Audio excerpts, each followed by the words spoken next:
Maturing as a Raver Wilson edition. So this is all based on my opinion and how I feel, so you don't have to agree or disagree. But maturing as a Raver is realizing that the plur community is the absolute best, and that plur is not dead at all. And just like what that one guy said in the video, if you really think plur is dead, why aren't you the ones trying to bring it back to life? For me, honestly, nowadays, people make up the event more so than the music.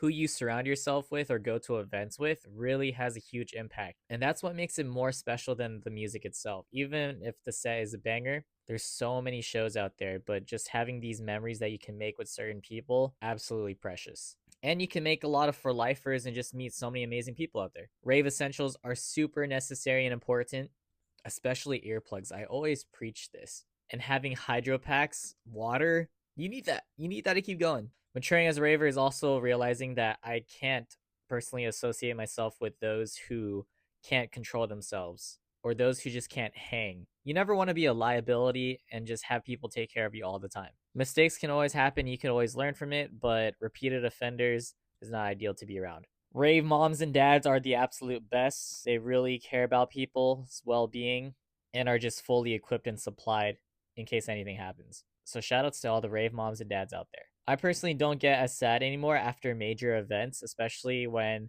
a lot of friends come together, like from out of town, out of state, whatever, just because I realize that there will always be more opportunities to get together, and that's why we should plan those. I cannot hang in tight spaces anymore, especially in the crowds. So for me, the back or the sides is where it's at, where there's actually space to dance and move.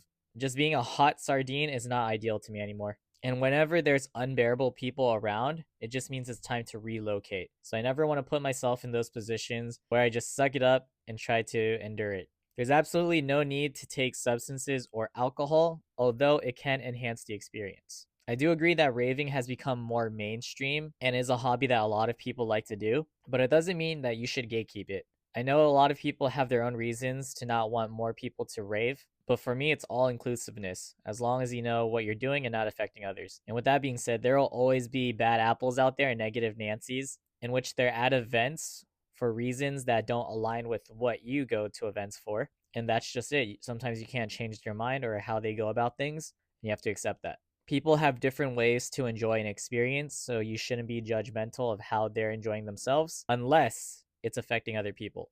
And I realized that you don't have to go to every single event out there. You can't let FOMO take over because realistically, raving gets super expensive and you have to be responsible with your finances. So those are some of mine. What are some of yours? Let me know. Keep it player as always, guys.